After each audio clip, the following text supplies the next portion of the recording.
ഈ ബന്ധങ്ങൾക്കിടയിൽ മക്കളുണ്ടായിപ്പോയാൽ എന്തു ചെയ്യണം? മക്കളുണ്ടായാൽ എന്താ ചെയ്യേണ്ടത്? അതിലവർക്ക് സംശയമൊന്നും പറയാല്ല.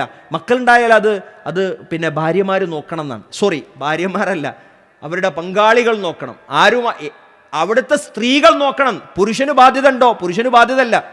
പുരുഷന് ബാധ്യത കെട്ടിവെക്കാൻ വേണ്ടിയാണ് വിവാഹം എന്ന സംവിധാനം ഇവിടെ കൊണ്ടുവന്നിട്ടുള്ളത് എന്നാണ് ഇവരുടെ വ്യാഖ്യാനങ്ങൾ.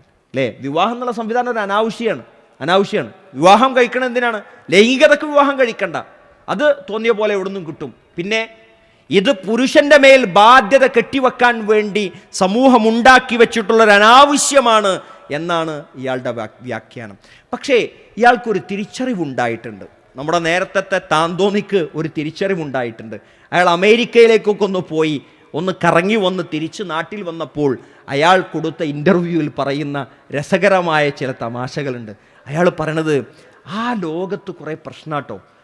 പണ്ട് ബാസിലുമായി സംസാരിച്ചപ്പോൾ അയാൾ പറഞ്ഞിരുന്ന സാമൂഹ്യ വ്യവസ്ഥകളൊന്നും വേണ്ടാന്നാണ്.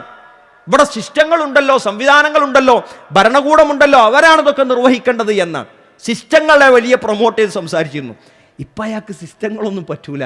അയാൾ പറയാണ്, വലിയ കഷ്ടമാണ് അവിടെ വണ്ടി കേടായാൽ നമ്മൾ തന്നെ നന്നാക്കണം. വണ്ടി കേടായ ഫോൺ വിളിച്ച് ആൾ വരാൻ കാത്തിരിക്കണം. ഒരാളും സഹായിക്കൂല. എന്നാൽ അടുത്ത വീട്ടിൽ പോയിട്ടൊരു പച്ചവെള്ളം ചോദിക്കാൻ പറ്റും, അതുപോലും ചോദിക്കാൻ പറ്റൂല. അങ്ങനത്തെ അവസ്ഥകളെക്കുറിച്ച് അയാൾ തിരിച്ചറിഞ്ഞു. ഇൻഡിവിജ്വലിസം സമ്പൂർണ്ണമായി നടപ്പിലാക്കാൻ ശ്രമിച്ച രാജ്യങ്ങളിലെ സാമൂഹ്യാവസ്ഥകൾ നേരിട്ട് കണ്ട് അയാൾ മനസ്സിലാക്കിയപ്പോൾ അയാൾക്ക് മാറ്റി പറയേണ്ടി വന്നു.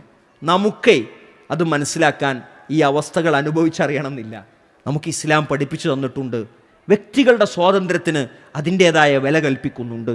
അയാളുടെ സ്വകാര്യതക്ക് അതിൻ്റേതായ വില കൽപ്പിക്കുന്നുണ്ട്.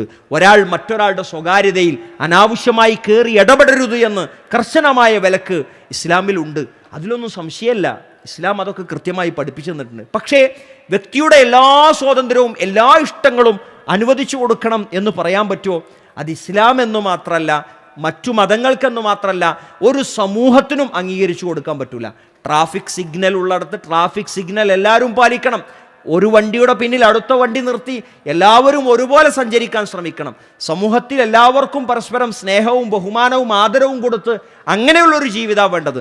തോന്നിയതുപോലുള്ളൊരു ജീവിതം അനുവദിച്ചു കഴിഞ്ഞാൽ ഈ നാട് കുട്ടിച്ചോറാകും എന്ന കാര്യത്തിൽ യാതൊരു സംശയവുമില്ല.